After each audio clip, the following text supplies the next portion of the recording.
2.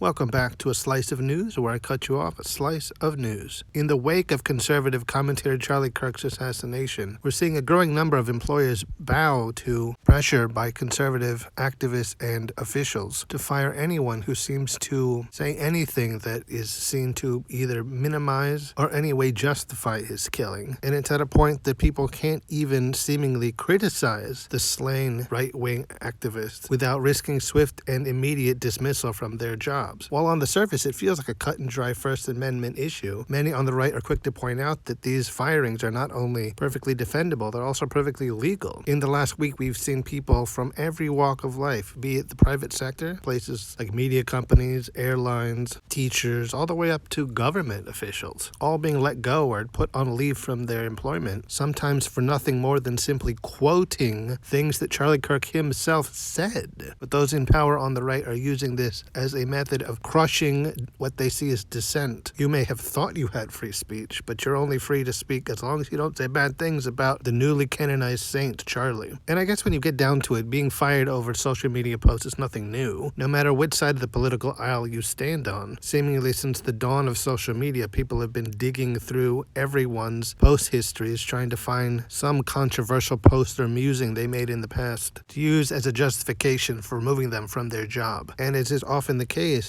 whether or not people are okay with it usually depends on if it's someone on their side or on the other side. And while yes, it's true, we all do have the constitutionally protected right to free speech, unfortunately some people seem to interpret that as saying they can say whatever they want, wherever they want, without consequence, and that's not exactly what that is. Most employers in this country are what they call at-will employers, meaning if they find anything that they see as cause to dismiss you from that job, they can, and they are legally protected to do so. And while there are some states like Colorado and California that have laws on the books that prevent companies from firing an employee because of their political speech, most of the states in the land of the free do not. Those companies are free to release an employee from their employment if they don't like the political speech that they've been expressing on social media. But just because employees have had that tool in their belt, does not always mean that they've used it. Even though, as I've said, they could if they'd wanted to. A lot of employers, I think, have felt that firing people because of social media postings is usually not a great look for them. It would put them under the lens from social activists on the other side of the political spectrum to the political speech of the employee that they would be firing. Even government employers traditionally haven't really been into the whole political speech firing mentality. But as we're seeing post Charlie Kirk, those norms are changing. Many seem to be feeling that not firing people over this would be the bad look. Or at least they're feeling pressure from the right to do that, possibly fearing reprisal from those on the right, and now possibly even the federal government is entirely Republican controlled and seemingly veering dangerously into authoritarian territory. Even noted libertarian Rand Paul has fallen in line with his Republican colleagues in saying people do not have the freedom of speech to say whatever they want online, and that companies often have clauses in their employment contracts saying that you're not allowed to say certain things. Though in his case, he may be taking this a little personally, since he may be looking back to 2017 when he was attacked by a neighbor, and people online, I suppose, were not universally feeling bad for him, and his detractors online presumably saying things he didn't like. So I suppose if it can use this to his own advantage so that people can't say stuff about him in the future, he's on board. I have to imagine a lot of these firings will be contested in court, and hopefully some state protections may be invoked where they apply, but how much legal ground they'll have to stand on and how many of the courts will uphold their firings, not viewing them as wrongful terminations, largely remains to be seen. Though given just how many states don't have protections against employees being fired due to their political speech, and just how many Trump-appointed conservative judges sit on the bench, I feel like these fired employees are going to have a real uphill battle ahead of them, assuming that that is even a battle they have any chance of winning. It's an agency called the Merit Systems Protection Board that under normal circumstances would be the ones hearing claims of wrongful termination. Wouldn't you know it, the Trump White House fired some of its members, so it can't hear any cases right now. And what's worse, administration officials can pretty much fire anyone in the government for political views that don't align with theirs because they know there's no oversight. The checks and balances and government oversight that they're supposed to be under a functioning democratic government have been completely removed. President Trump and his cronies can pretty much do whatever they want and nobody can say no to them. It's almost amazing that a group that decried quote-unquote cancel culture for years finally find a use for it when it's beneficial to them and their political aims. So-called freedom of speech online has always been kind of a nebulous, difficult issue. People understandably want to feel free to speak their mind in the public forum that is the internet, but almost paradoxically also want those who speak rhetoric that goes against their personal values and beliefs to not be able to speak them without consequence. So for a long time, it's been a real tough line to ride. As many have said in the past, freedom of speech is not freedom from consequence. You can say what you want to say, but sometimes the things you say have farther reaching consequences than just the words. I mean, sure, some things are obvious. If you're saying, I want this group of people to be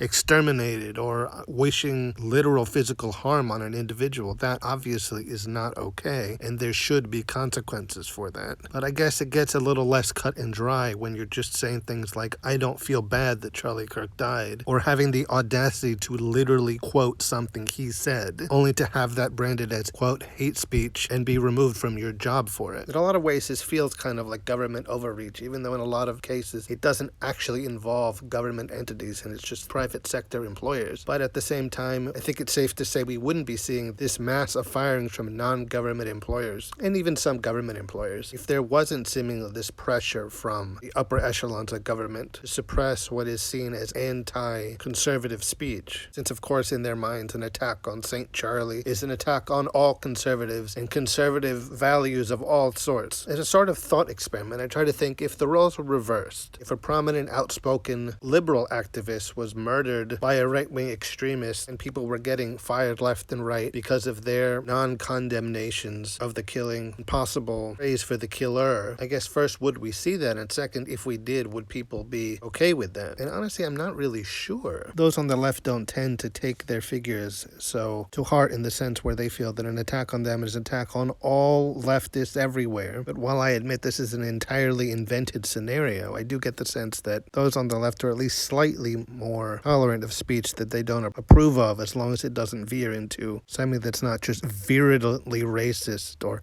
anti-Semitic. But also, I guess it's not entirely invented scenario. We can look back on the reaction to the assassination of Minnesota House Speaker Melissa Hortman only a few months ago. The difference there, of course, is no one lost their jobs over the things they said online, and it happened under Republican rule, so the administration really didn't care. President Trump was actually asked about her recently, and he didn't even seem to know who she was. But it's also Donald Trump. The list of things he doesn't know could fill an entire encyclopedia set. But the First Amendment is kind of the number one. I mean, it literally is the First Amendment, but the most important amendment, the American amendment, the thing that separates us from all other nations. We have the freedom of speech. The government cannot suppress our freedom, say what we want. But it's really feeling right now like the Trump administration has said, well, let's see about that. You've got the freedom to be pro-administration, pro-conservative, pro-Christian, but maybe none of your lefty stuff. Certainly nothing that paints Charlie Kirk as anything but a perfect man who died for his great conservative and godly beliefs. It almost feels like we're not too far away from knocking down the Martin Luther King Memorial and erecting the Charlie Kirk Memorial in its place. It's in the minds of many conservatives. The death of Charlie Kirk was analogous to the slaying of the civil rights leader. And it's really so insidious to compare Charlie Kirk, a man who spent his entire life espousing nothing but contempt and hate for those who he didn't agree with or didn't agree with him, to a man who preached about unity and equality with everyone, even those he didn't particularly agree with. But lest we forget, the evils that men do live after them, and the good is often interred with their bones. It was good enough for Caesar, and it's certainly good enough for Charlie, because even in death, he's still emboldening some of the worst aspects of our country and our people. Sadly, I don't think that a lot of the people losing their jobs over their commentary about Charlie Kirk online are likely to get their jobs back. While their firings were certainly wrongful, I think their claims of wrongful termination will fall on deaf ears when it comes to the courts or the government bodies that would ordinarily be on their side. And while it's true free speech is not absolute, these firings feel very targeted towards quashing any left-leaning speech or dissent. And it's very likely we've only seen the beginning and we'll see very much more going forward. I still believe believe we have better times ahead, and things like this are only part of the storm we have to weather to get to them. But man, it's not feeling good to